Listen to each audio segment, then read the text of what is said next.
Assalamualaikum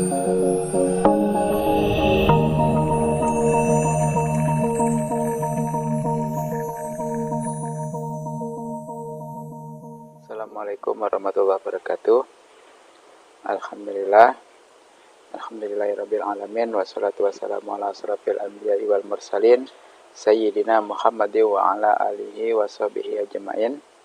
Alhamdulillah, pada hari ini ya kita masih diberikan kesempatan, kenikmatan sehingga kita dapat melanjutkan untuk meneruskan perkuliahan kita, yaitu yang mana minggu kemarin kita telah melakukan ujian tengah semester. Dan minggu ini kita lanjutkan untuk perkuliahan kita dengan materi yaitu Islam membangun persatuan dalam keberagamaan. Nah, ini materinya sangat menarik sekali. Karena apa? Karena Islam hadir ya di Indonesia sebagai agama pendatang, ya, itu bertujuan untuk memberikan persatuan ya dalam keberagamaan.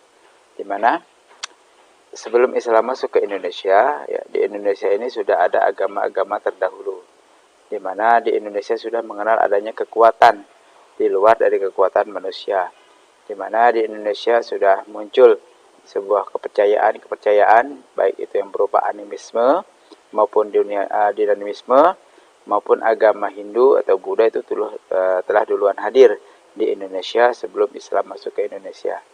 Nah, Islam hadir ya sebagaimana misi yang dibawa oleh Rasulullah, yaitu memberikan rahmat kepada semesta alam. Artinya apa? Islam ini adalah agama yang akan menyebar ke seluruh penjuru dunia. Ke seluruh penjuru dunia, ke seluruh pelosok permukaan bumi ini akan datanglah ajaran Islam. Nah, persatuan dalam ajaran Islam yang umum kita sebut dengan ukhuwah, yaitu atau persaudaraan ya, yang itu persaudaraan dalam Islam, saudara sesama umat Islam, atau bisa juga kumpulan individu manusia yang bersatu atau menjadi satu. Untuk menjaga persatuan ini, maka umat harus menjaga tali silaturahmi agar manusia dan juga menjunjung tinggi toleransi. Nah, salah satu wadah untuk menjalin persatuan itu adalah melalui ajang yang namanya silaturahmi. Maka sering kita dikenal kalau di Bangka ini ada istilah pepatah tak kenal maka tak sayang maka tak cinta ya. Nah, ini adalah sebuah media atau sarana bagi kita umat Islam untuk meningkatkan persatuan, yaitu dengan sering-sering kita melakukan silaturahmi. Nah, mencermati berbagai ulasan mengenai keagamaan dan keberagamaan dalam perspektif Islam dan juga agama sebagai salah satu parameter persatuan dan kesatuan bangsa di atas, maka langkah konkret untuk menyikapi itu semua adalah membangun tali silaturahmi yang mengedepankan toleransi internal umat Islam. Nah, di sini ya, dalam perspektif Islam ya, kita persatuannya adalah ukhuwah Islamiyah ya, persatuan kita dalam satu agama ya. Nah, persatuan di dalam satu agama di mana Islam ini memiliki beberapa aliran ya, beberapa aliran yang fenomenal, itu ada Islam NU, ada Islam Muhammadiyah ya, ada Persis, ada yang lain-lainnya ya, Persia dan lain-lainnya, itu banyak sekali ya. Nah, untuk supaya kita tetap bersatu ya, mari perbedaan itu kita jadikan sebagai rahmat ya, perbedaan itu khilafiyah itu kita jadikan sebagai rahmat, yang mana itu adalah kekayaan Islam ya, sehingga Islam memiliki beberapa aliran-aliran ya. Dengan perbedaan aliran-aliran tersebut, hendaknya antara satu golongan dengan golongan yang lain untuk memiliki sikap toleransi ya, kita mengedepankan sikap toleransi kita sesama umat Islam ya. Jadi kita sesama umat Islam ini kalau kita tidak ada toleransi, kita bisa bersinggungan ya, kita bisa bersinggungan banyak sekali ya, aliran-aliran yang ada di Islam, maka perlu sekali silaturahmi ini ya. Makanya biasanya di Majelis Ulama Indonesia misalnya forum silaturahminya, atau di BKPRMI seperti itu adalah forum silaturahmi yang mengakomodir beberapa aliran yang ada di dalam Islam. Nah, konsep Islam tentang keragaman dalam keberagamaan ya, dalam kaitannya dengan agama Islam merupakan petunjuk bagi manusia menuju jalan yang lurus, yang sebagaimana kita sering baca di dalam sholat itu ihdinas siratal mustaqim, itu tunjukilah kami jalan yang lurus, ya, benar dan sesuai dengan tuntunan kitab suci Al-Quran yang telah diajarkan oleh Nabi Muhammad SAW. Kalau dikaitkan dengan konteks perubahan zaman sekarang, bagaimana Islam memandang keberagamaan atau polaritas yang ada di negeri ini, bahkan di dunia, sebagaimana yang telah disebutkan berkali-kali oleh Allah dalam Al-Quran. Islam sangat menjunjung keberagaman atau pluralitas, karena keberagaman atau pluralitas merupakan sunatullah yang harus kita junjung tinggi dan kita hormati keberadaannya. Jadi kita mesti menjunjung tinggi, menghormati, ya, mengenai perbedaan-perbedaan tersebut, ya. Nah, kita lihat, ya, di seluruh dunia ini berbeda-beda sekali warna kulitnya, matanya, postur tubuhnya, ya, itu sangat bervariasi, sangat berbeda-beda sekali. Dan itu mari kita persatukan dengan yang namanya ukhuwah Islamiyah, yaitu kita bersatu dalam satu wadah, yaitu wadah Islamiyah. Seperti di dalam surah Al-Hujurat ayat 13, ini adalah ayat dasar Allah yang sangat fenomenal sekali, ya. Yang Allah katakan bahwasanya, wahai manusia, sesungguhnya kami menciptakan kamu dari seorang laki-laki dan perempuan dan menjadikan kamu berbangsa-bangsa, bersuku-suku, supaya kamu saling mengenal. Ya. Jadi Allah ciptakan kita ini dari seorang laki-laki, seorang perempuan, ya, dan dijadikannya kita dari suku-suku, berbangsa-bangsa, supaya kita saling ta'aruf, kenal mengenal. Di Indonesia suku bangsanya banyak sekali, ya. Ada suku Batak, ada suku Jawa, ada suku Madura, ada suku Bangka, dan suku-suku yang lainnya. Dan itu sampai hari ini masih tetap bersatu dan eksis, ya. Kenapa? Karena persatuan di situ ada yang disatukan oleh sebuah aliran atau agama, seperti kita adanya persatuan ukhuwah Islamiyah. Kalau Batak ada persatuan Bataknya. Kalau dia Jawa ada persatuan Jawanya, seperti itu, atau paguyuban, ya. Nah, itu adalah wadah-wadah untuk tetap kita bersatu, ya. Kita bersatu. Nah, kalau beberapa suku itu yang mendiami di Indonesia, nah mereka dipersatukan oleh Pancasila misalnya. Mereka dipersatukan oleh NKRI. Mereka dipersatukan oleh Undang-Undang Dasar, ya. Dan mereka dipersatukan oleh Pancasila, Undang-Undang Dasar, NKRI, terus Bhinneka Tunggal Ika, ya. Nah, itu adalah pemersatu beberapa suku bangsa yang ada di Indonesia, ya. Kenapa? Karena kalau kita melihat di luar, ya, ada banyak sekali negara yang besar jadi hancur. Kenapa? Karena tidak bersatunya antar suku-suku mereka, ya.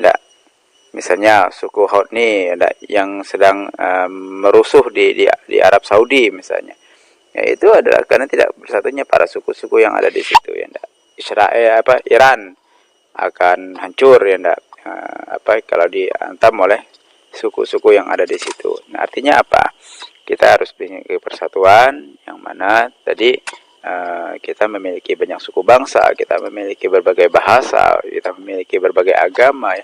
Kita satukan itu, ya. Kita rangkul, kita bersatu, ya, dalam wadah NKRI, wadah Bhinneka Tunggal Ika, wadah Pancasila, dan wadah Undang-Undang Dasar. Dan itu yang menjadi perekat untuk bangsa Indonesia yang sampai saat ini. Dalam ayat Al-Quran tadi, itu menunjukkan bahwa Allah sendirilah yang telah menciptakan keberagaman. Yang artinya keberagaman di dunia ini mutlak adanya.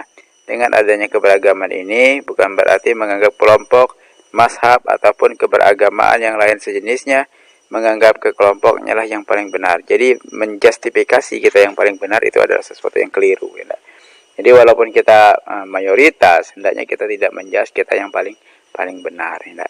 Yang harus kita ketahui di sini adalah keberagaman sudah ada sejak zaman para sahabat, yaitu ketika Nabi Rasulullah SAW wafat, ya, di mana pada masa itu terjadilah saling klaim. Kata orang Ansor, ini yang menjadi khalifahnya. Kata orang Madinah, Muhajirin, ini yang menjadi khalifahnya. Itu sudah mulai terjadi, ya.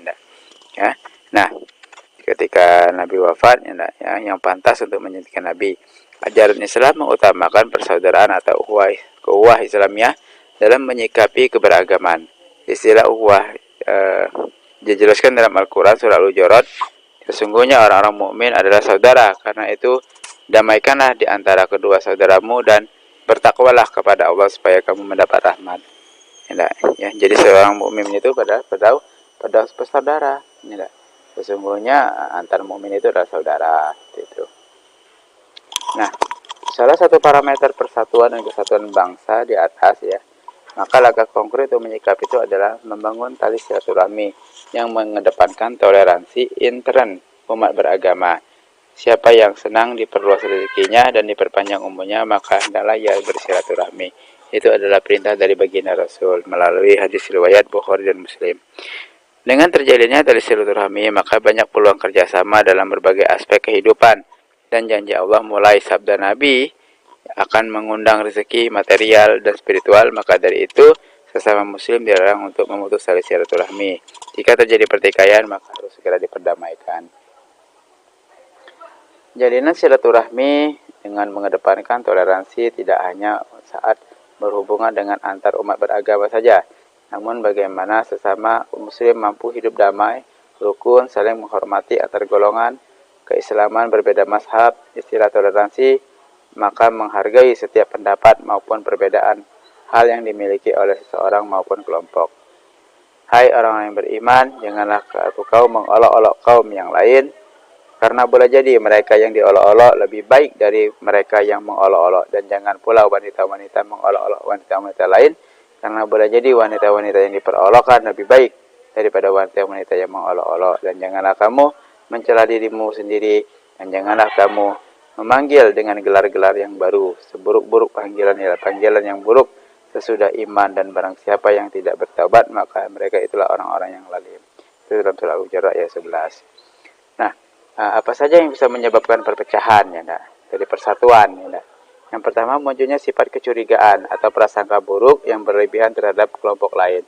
Nah, kalau kita memiliki sikap prasangka buruk, kita berprasangka buruk terus kepada orang lain, ini menjadi langkah awal kita untuk terjadinya tali silaturahmi, merenggangnya tali silaturahmi, hilangnya kepercayaan. Ya, makanya kita dilarang untuk suuzon kepada saudara-saudara kita.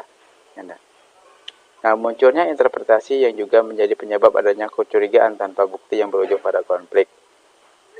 Ini adalah interpretasi ini kita mempersepsikan bahwa ini salah, bahwa ya begini. Kita selalu memandang jelek seseorang. Ya. Yang berikutnya adalah mencari kejelekan-kejelekan orang lain. Artinya apa? Kita membongkar, mencari aib orang lain. Nah, ini biasanya adanya penyakit dendam.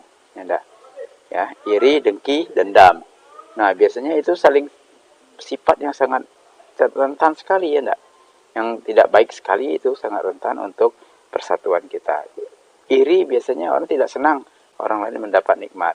Dengki tidak senang orang lain mendapat nikmat serta berusaha untuk supaya nikmat orang itu hilang. Ya.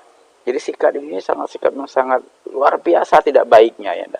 Nah, ini harus kita hilangkan dalam hidup kita supaya kita tetap memiliki persatuan dan kesatuan yang kuat, karena kita tidak memiliki prasangka buruk kepada sesama kita. Nah, kesimpulan, untuk mencegah adanya perpecahan dalam persatuan dan kesatuan bangsa, maka kita harus menjunjung tinggi toleransi dan senantiasa menjaga tali silaturahmi dalam berbagai aspek kehidupan, berlomba-lomba berbuat kebaikan untuk mengharapkan ridho Allah Subhanahu wa taala. Nah, inilah beberapa poin yang dapat kita sampaikan pada pembuatan video kali ini. Yang mudah-mudahan video yang singkat ini bisa dibuka, bisa didengar ya, dan bisa diamalkan. Karena apa? Karena Islam memiliki misi yang sangat mulia, yaitu misi menjaga perdamaian dunia, misi untuk menjadi rahmat bagi semesta alam, tidak mengganggu atau menghilangkan hak-hak orang lain. Nah, mungkin inilah video singkat yang dapat saya buat untuk pertemuan kali ini. Mohon maaf atas segala kekurangannya. Billahi taufiq wal hidayah. Assalamualaikum warahmatullahi wabarakatuh.